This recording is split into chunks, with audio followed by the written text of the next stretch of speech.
اپنے مرحوم والدین کی جانب سے قربانی کرنے والے یہ فرمان ضرور سن لیں۔ بہت سے لوگ غلطی کر رہے ہیں، خدا را تم یہ غلطی کبھی مت کرنا۔ بسم اللہ الرحمن الرحیم۔ ناظرین کرام، ایک بھائی کا یہ سوال ہے کہ کیا ہم قربانی اپنے مرحومین یعنی اپنے فوت شدہ والدین کی طرف سے کر سکتے ہیں؟ اگر ہم اپنے مرحومین کی طرف سے قربانی کریں گے تو کیا یہ جائز ہوگا یا نہیں؟ کیا ایسا کرنے سے ہماری قربانی قبول ہوگی یا نہیں؟ ناظرین کرام، آج کی اس معلوماتی ویڈیو میں ہم اس بارے میں مکمل تفصیل کے ساتھ بات کریں گے اور آپ کے ساتھ اس بارے میں مکمل معلومات شیئر کریں گے۔ نہایت ہی معلوماتی ویڈیو ہے۔ ناظرین، سب سے پہلے آپ یہ جان لیجئے کہ قربانی اس عمر میں انسان پر واجب ہو جاتی ہے اگر صاحب استطاعت ہو۔ جان لیجئے کہ یہ شریعت کے مطابق تمام احکام انسان پر اس وقت واجب ہو جاتے ہیں جب ایک انسان بالغ ہو جاتا ہے، یعنی بالغ ہوتے ہی شریعت کے تمام احکام انسان پر متوجہ ہو جاتے ہیں، اور اگر آپ اس عمر میں صاحب استطاعت ہیں تو آپ پر قربانی واجب ہے، یعنی آپ قربانی کر سکتے ہیں۔ بلکہ واجب کا مطلب یہی ہے کہ اگر آپ بالغ العمر ہیں اور آپ کے پاس اتنی رقم بھی موجود ہے کہ آپ قربانی کا جانور خرید سکتے ہیں تو پھر لازم ہے کہ آپ قربانی کریں، پھر چاہے آپ مرد ہوں یا پھر عورت۔ ناظرین کرام، اب آپ کو قربانی کرنے کی فضیلت کے بارے میں بھی آگاہ کرتے ہیں۔ جان لیجئے کہ قربانی حضرت ابراہیم علیہ السلام کی سنت مبارکہ ہے جو کہ اس امت کے لیے باقی رکھی گئی ہے۔ جان لیجئے کہ دین اسلام کا مقصد یہ ہے کہ توحید خالص کا قیام ہو۔ چنانچہ اس سلسلے میں قرآن نے ہمیں جو ہدایات دی ہیں ان کا خلاصہ یہ ہے کہ مشرکین بتوں کے لیے رکوع، سجدہ اور قربانی کرتے ہیں، اور مسلمانوں کو چاہیے کہ وہ یہ سب کام صرف اللہ تبارک و تعالیٰ کے لیے کریں۔ مشرکین جانوروں کو بتوں کے نام پر چھوڑ دیتے ہیں، پھر نہ کسی کو اس پر سوار ہونے دیتے ہیں اور نہ اس کا گوشت کھانے دیتے ہیں، جبکہ مسلمانوں کو حکم ہوا کہ تم قربانی کا گوشت خود بھی کھاؤ اور دوسروں کو بھی کھلاؤ۔ مشرکین اپنے جانوروں کو بتوں کا نام لے کر ذبح کرتے ہیں اور مسلمان ان پر صرف اللہ عز و جل کا نام لیتے ہی اس کے بعد قرآن نے یہ بھی بتایا کہ اللہ تبارک و تعالیٰ تمہاری قربانی کے گوشت کا محتاج نہیں، اور اس کے حضور قربانی کا خون اور گوشت نہیں پہنچتا بلکہ تمہاری خالص نیت پہنچتی ہے۔ اللہ کو قربانی کے گوشت سے کوئی سروکار نہیں، وہ اس عمل کی روح یعنی خلوص نیت کو دیکھتا ہے، یعنی قربانی اللہ کی وحدانیت و حکمیت کو تسلیم کرنے کا عملی ثبوت ہے۔ قربانی کرنے والے صرف نیت کے اخلاص اور شرط تقویٰ کی رعایت سے اللہ تعالیٰ کو راضی کر سکتے ہیں۔ نبی کریم صلی اللہ علیہ وسلم کو قربانی کا حکم دیا گیا، ارشاد فرمایا یعنی تم اپنے رب کے لیے نماز پڑھو اور قربانی کرو۔ سیدنا حضرت حسن ابن علی رضی اللہ تعالیٰ عنہ سے روایت ہے کہ حضور اکرم صلی اللہ علیہ وسلم نے فرمایا، جس نے خوش دلی اور ثواب کی نیت سے قربانی کی تو اس کے لیے آتش جہنم سے حجاب یعنی روک ہو جائے گی۔ حضور اکرم صلی اللہ علیہ وسلم نے فرمایا، آج کے دن جو کام ہمیں پہلے کرنا ہے وہ نماز ہے، اس کے بعد قربانی کرنا ہے۔ جس نے ایسا کیا وہ ہماری سنت کو پہنچا، اور جس نے قربانی کے جانور کو نماز سے پہلے ذبح کر ڈالا وہ گوشت ہے جو اس نے اپنے گھر والوں کے لیے پہلے ہی کر لیا، اسے نسک یعنی قربانی سے اسے کوئی تعلق نہیں۔ بحوالہ امام احمد۔ ناظرین کرام، امام بخاری و مسلم سے حضرت انس رضی اللہ تعالیٰ عنہ سے روایت ہے کہ رسول اکرم صلی اللہ علیہ وسلم نے 2 مینڈوں چت کبرے سینگ والوں کی قربانی کی، انہیں اپنے دست مبارک سے ذبح فرمایا اور بسم اللہ اللہ اکبر کہا۔ راوی کہتے ہیں کہ میں نے رسول اکرم صلی اللہ علیہ وسلم کو دیکھا کہ اپنے قدم مبارک اس کے پہلو پر رکھے ہوئے تھے اور آپ نے بسم اللہ اللہ اکبر کہا۔ ناظرین کرام، قربانی کے سلسلے میں یہ مسئلہ بھی یاد رکھیں کہ جب تک جانور ٹھنڈا نہ ہو جائے نہ ہاتھ پاؤں کاٹیں اور نہ کھال اتاریں۔ ایک صحابی رضی اللہ تعالیٰ عنہ سے روایت ہے کہ انہوں نے حضرت علی رضی اللہ تعالیٰ عنہ کو دیکھا کہ 2 منٹوں کی قربانی کر رہے ہیں۔ میں نے کہا یہ کیا ہے؟ انہوں نے فرمایا، رسول اکرم صلی اللہ علیہ وسلم نے مجھے یہ وصیت فرمائی ہے کہ آپ صلی اللہ علیہ وسلم کے وصال کے بعد میں رسول اکرم صلی اللہ علیہ وسلم کی طرف سے قربانی کروں، لہٰذا میں حضور صلی اللہ علیہ وسلم کی طرف سے قربانی کرتا ہوں۔ بحوالہ ترمذی شریف۔ ناظرین کرام، ام المومنین ام سلمہ رضی اللہ تعالیٰ عنہ سے روایت ہے کہ حضور نبی کریم صلی اللہ علیہ وسلم نے فرمایا، جس نے ذوالحج کا چاند دیکھا اور اس کا ارادہ قربانی کا ہے تو جب تک وہ قربانی نہ کرے بال اور ناخنوں کو نہ ترشوائے۔ उम्मुल मोमिनीन हज़रत आयशा रज़ी अल्लाह तआला अन्हा से रिवायत है कि रसूलुल्लाह सल्लल्लाहु अलैहि वसल्लम ने एक सींगों वाला मेंढा लाने का हुक्म फरमाया जो स्याह पाँव, स्याह पेट और स्याह हल्कों वाली आंखों वाला खूबसूरत हो। चुनांचे ऐसा मेंढा आप सल्लल्लाहु अलैहि वसल्लम के पास लाया गया ताकि आप उसकी कुर्बानी करें। आप सल्लल्लाहु अलैहि वसल्लम ने हज़रत आयशा से फरमाया, ए आयशा, एक छुरी लाइए। फिर आपने फरमाया, उसे पत्थर से तेज़ कर ले। मैंने ऐसा ही किया। फिर आपने छुरी ली, मेंढे को पकड़कर नीचे लिटाया और उसे ज़ेबह फरमा दिया। फिर आपने फरमाया, अल्लाह के नाम से ऐ अल्लाह, इसे मोहम्मद, आले मोहम्मद और उम्मत मोहम्मद की तरफ से कबूल फरमा। फिर आपने उसे दिन के पहले हिस्से में खाया। हज़रत जाफ़िर बिन अब्दुल्लाह रज़ी अल्लाह तआला अन्हु से रिवायत है कि उन्होंने कहा कि मैं रसूलुल्लाह सल्लल्लाहु अलैहि वसल्लम के साथ ईद उल अज़हा में ईदगाह में हाज़िर था।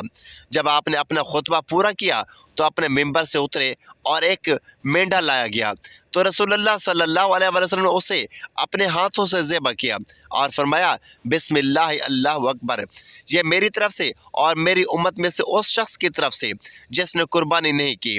उम्मुल मोमिनीन हज़रत आयशा और हज़रत अबू हुरैरा रज़ी अल्लाह तआला अन्हु से रिवायत है कि रसूलुल्लाह सल्लल्लाहु अलैहि वसल्लम जब कुर्बानी करने का इरादा फरमाते तो दो बड़े और मोटे सींगों वाले स्याह सफ़ेद खूबसूरत और खसी मेंढे खरीदते और उनमें से एक अपने उस उम्मती की तरफ से ज़ेबह फरमाते जो तौहीद का इकरार करता हो और इस बात की शहादत देता हो कि आप सल्लल्लाहु अलैहि वसल्लम अल्लाह का पैगाम पहुंचा चुके हैं, और दूसरा अपनी और अपनी आल की तरफ से ज़ेबह फरमाते। नाज़रीन करम, आइए अब आपको ये भी बताते हैं कि वालिदैन की तरफ से कुर्बानी करना कैसा है। अगर कोई शख्स अपने मरहूम वालिदैन की तरफ से कुर्बानी करना चाहे तो क्या वो कुर्बानी कर सकता है? क्या ये जायज़ है या नहीं? जान लीजिए कि अगर आपके वालिदैन या दोनों में से कोई एक वफ़ात पा चुके हैं और फिर अगर आप वालिदैन की तरफ से कुर्बानी करते हैं तो ये दर हकीकत आप ही की तरफ से कुर्बानी होगी। बस उसका सवाब आपके वालिदैन को पहुँचेगा और उसमें आपका अपना वाजिब भी अदा हो जाएगा। लेकिन अगर आपके वालिदैन हयात हैं और अगर आप उनकी तरफ से कुर्बानी कर रहे हैं उनकी इजाज़त से, तो जान लीजिए कि फिर आपकी कुर्बानी नहीं होगी, बल्कि एक जानवर में दो बंदों की कुर्बानी भी नहीं होगी, यानी माँ बाप की कुर्बानी नहीं होगी, क्योंकि उसके दो हिस्से कुल लेने पड़ेंगे। और अगर ऐसी सूरत में आप साहिब निसाब हैं तो फिर आप गुनहगार रह जाएंगे। इसलिए अगर आपके वालिदैन ज़िंदा हैं, हयात हैं, आप अपनी तरफ से कुर्बानी करें, और अगर वालिदैन साहिब निसाब हैं तो उनकी तरफ से अलग कर लें। और अगर आपके वालिदैन दुनिया से रुखसत हो चुके हैं तो ये असल में आप ही की तरफ से कुर्बानी होगी। बस इसका सवाब आपके वालिदैन को पहुंच जाएगा, क्योंकि जो लोग ऐसे रुखसत हो जाते हैं तो वह फिर शरई आकाम या इबादत के मुकल्लफ नहीं रहते। इसीलिए अगर आप अपने मरहूमीन की तरफ से कुर्बानी करते हैं तो इस तरह आपका वाजिब भी अदा हो जाएगा और सवाब भी आपके फौतशुदा वालिदैन को पहुंच जाएगा। यानी अगर आप फौतशुदा वालिदैन की तरफ से कुर्बानी जो मरहूम है की तरफ से कुर्बानी करना चाहें तो ये जायज़ है, आप बिल्कुल कर सकते हैं। बात सहाबा कराम रज़ी अल्लाह तआला अन्हु से भी साबित है और रसूलुल्लाह सल्लल्लाहु अलैहि वसल्लम से भी साबित है कि आप सल्लल्लाहु अलैहि वसल्लम ने दो मेंढे ज़ेबह किए, एक अपने लिए और एक अपनी उम्मत के लिए। बस आपने ये ख्याल रखना है कि अगर आप किसी के लिए कुर्बानी कर रहे हैं और वो दुनिया से रुखसत हो चुका है तो आप उसकी कुर्बानी का गोश्त ख़ुद भी खा सकते हैं, लेकिन अगर वो ज़िंदा है तो उसकी इजाज़त के बगैर आप कुर्बानी नहीं कर सकते, क्योंकि ये एक इबादत है और जो ज़िंदा आदमी है वो इबादत का अहल है, और जब तक वो नियत नहीं करेगा तो उसकी कुर्बानी नहीं होगी। तो ये उसकी नीयत के लिए ज़रूरी है कि कम अज़ कम उसको इस बात की इत्तला ज़रूर होनी चाहिए और वो इस पर राज़ी हो जाए। नाज़रीन करम, अब ये भी जान लीजिए कि अगर किसी ने वसीयत की हो कि मेरे मरने के बाद मेरी तरफ से कुर्बानी करना और वो माल छोड़ कर गया है कुर्बानी का, तो जान लीजिए कि फिर उसकी कुर्बानी में से भी गोश्त खाना जायज़ नहीं है और इस कुर्बानी का सारा गोश्त आपको सदका करना पड़ेगा। नाज़रीन करम, अब यहाँ पर एक सवाल और भी पूछा गया है कि नाबालिग बच्चों की तरफ से कुर्बानी की जा सकती है या नहीं। जान लीजिए कि जो नाबालिग औलाद की तरफ से कुर्बानी है तो इंशाल्लाह उसका सवाब आपकी औलाद को मिलेगा, लेकिन वो कुर्बानी आप ही की तरफ से होगी, यानी आप ही उस कुर्बानी के मालिक हैं, क्योंकि नाबालिग बच्चे पर कुर्बानी वाजिब नहीं होती, चाहे वो कितना ही मालदार क्यों ना हो, यानी वो कुर्बानी का अहल नहीं होता और आप बस ख़ुद ही अपनी तरफ से कुर्बानी कर रहे हैं, और हाँ, इसका सवाब इंशाल्लाह उसे ज़रूर पहुँचेगा। नाज़रीन करम, आखिर में आपको यह भी बताते चलें कि जो शख्स कुर्बानी करने की इस्तिताअत रखता है लेकिन फिर भी वो कुर्बानी नहीं करता तो उसके बारे में इस्लाम क्या कहता है। जान लीजिए कि जो शख्स साहिब निसाब है लेकिन फिर भी उसने कुर्बानी ना की तो उसके बारे में इस्लाम में सख्त वईदें सुनाई गई हैं। हज़रत अबू हुरैरा रज़ी अल्लाह तआला अन्हु से रिवायत है कि रसूलुल्लाह सल्लल्लाहु अलैहि वसल्लम ने फरमाया कि जो शख्स इस्तिताअत रखने के बावजूद कुर्बानी ना करे वो हमारे ईदगाह के करीब ना आए। अल्लाह अकबर कबीरा। नाज़रीन गिरामी, इस हदीस से हमें कुर्बानी की अहमियत और फजीलत का पता चलता है। इस हदीस में प्यारे आका सल्लल्लाहु अलैहि वसल्लम ने साफ साफ और वाज़ेह फरमा दिया है कि जो शख्स इस्तिताअत रखने के बावजूद भी कुर्बानी नहीं करता तो वो हमारे ईदगाह के करीब तक ना आए, क्योंकि किसी मुसलमान को यह ज़ेब नहीं देता कि इस्तिताअत होने के बावजूद वो कुर्बानी ना करे। जान लीजिए कि कुर्बानी एक बहुत बड़ी इबादत और ईद उल अज़हा के दिन का एक दीनी त्यौहार है। जमहूर उलमा उसे सुन्नत मुअक्कदा कहते हैं, जबकि कुछ उलमा इस्तिताअत रखने के हक़ में वाजिब कहते हैं। इसीलिए हमें इस तरह के गुनाह से बचना चाहिए और हमें कोशिश करनी चाहिए कि अगर इस्तिताअत हो तो कुर्बानी लाजमी करनी चाहिए, और अगर इस्तिताअत ना हो तो अल्लाह तबारक व तआला से दुआ करनी चाहिए। बेशक अल्लाह तबारक व तआला ही बेहतरीन वसीला बनाने वाला है। प्यारे दोस्तों, यकीनन हम मरे हुए वालिदैन के नाम से कुर्बानी कर सकते हैं और ये अमल ना सिर्फ जायज़ है बल्कि बैसे सवाब भी है, बशर्ते कि उसके शरई उसूलों का ख्याल रखा जाए। ज़हल में इस मौजू को कुरान और हदीस, फ़ुक़हा के अक़वाल, सलफ़ सालिहीन की आरा और अमली रहनुमाई की रोशनी में बयान किया गया है। नाज़रीन, इस्लाम एक ऐसा मज़हब है जो इंसान को न सिर्फ ज़िंदा वालिदैन की खिदमत का हुक्म देता है बल्कि उनके इंतकाल के बाद भी उनके साथ हुस्न सलूक की तरगीब देता है। उनके लिए दुआए मग़फ़िरत करना, सदका जारिया करना और उनकी तरफ से नेकी के काम करना, इन सब अमाल को बैसे अजर करार दिया गया है। इन्हीं नेकियों में से एक अमल कुर्बानी है जो हम अपने मरहूम वालिदैन की तरफ से कर सकते हैं। लेकिन सवाल ये है कि क्या शरन ये जायज़ है, क्या उससे मरहूम को फ़ायदा पहुँचता है और किस तरीके से ये कुर्बानी करनी चाहिए। आइए इस मसला का तफसीली जायज़ा कुरान और हदीस की रोशनी में लेते हैं। कुर्बानी एक ऐसा अमल है जो हज़रत इब्राहीम अलैहिस्सलाम की सुन्नत और नबी करीम सल्लल्लाहु अलैहि वसल्लम की ताकीद से उम्मत मुस्लिमा पर मशरू करार दिया गया है। अल्लाह तबारक व तआला कुरान मजीद में फरमाता है, फ़सल्लि लिरब्बिका वनहर। तर्जमा, बस अपने रब के लिए नमाज पढ़ और कुर्बानी कर। रसूलुल्लाह सल्लल्लाहु अलैहि वसल्लम ने अरशाद फरमाया, तर्जमा, कुर्बानी के दिन इब्ने आदम का सबसे महबूब अमल अल्लाह के नज़दीक खून बहाना है। मरे वालिदैन के लिए कुर्बानी शरई दलाइल। नंबर 1, कुरान मजीद की रोशनी में। कुरान मजीद में सराह से ऐसा हुक्म तो मौजूद नहीं कि मरे हुए वालिदैन की तरफ से कुर्बानी करो, लेकिन कुरान की अमूमी तालीमात हमें बताती हैं कि इंसान के नेक आमाल दूसरे के लिए फ़ायदेमंद हो सकते हैं।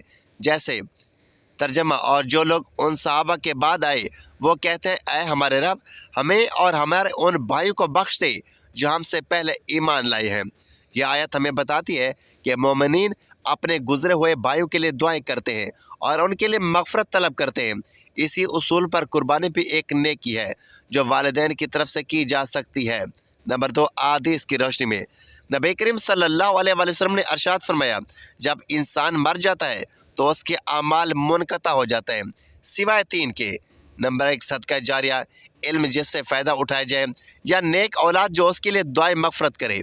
इस हदीस से ये मालूम हुआ कि मरने के बाद इंसान के लिए नेक औलाद की तरफ से किया जाने वाला अमल फ़ायदेमंद होता है और कुर्बानी भी एक नेकी है। इसलिए अगर औलाद वालिदैन की तरफ से कुर्बानी करे तो उससे उनको सवाब पहुँचता है। सहाबा किराम और सलफ़ सालिहीन का अमल। नंबर 1, हज़रत अली रज़ी अल्लाह तआला अन्हु का अमल। हज़रत अली रज़ी अल्लाह तआला अन्हु हर साल 2 कुर्बानियाँ करते थे, एक अपनी तरफ से और दूसरी रसूलुल्लाह सल्लल्लाहु अलैहि वसल्लम की तरफ से। यह अमल इस बात की दलील है कि ज़िंदा शख्स किसी दूसरे हत्ता के फौतशुदा की तरफ से भी कुर्बानी कर सकता है। नंबर 2, हज़रत अनस बिन मालिक रज़ी अल्लाह तआला अन्हु का अमल। हज़रत अनस रज़ी अल्लाह तआला अन्हु से मनक़ूल है कि वह नबी करीम सल्लल्लाहु अलैहि वसल्लम की वफ़ात के बाद भी उनकी तरफ से कुर्बानी करते थे। मुख्तलिफ़ फ़ुक़हा मज़ाहिब की राय। नंबर 1, फ़िक़्ह हनफ़ी। आनाफ के नज़दीक किसी मरने वाले की तरफ से कुर्बानी करना जायज़ है, बशर्ते कि यह कुर्बानी नफली हो।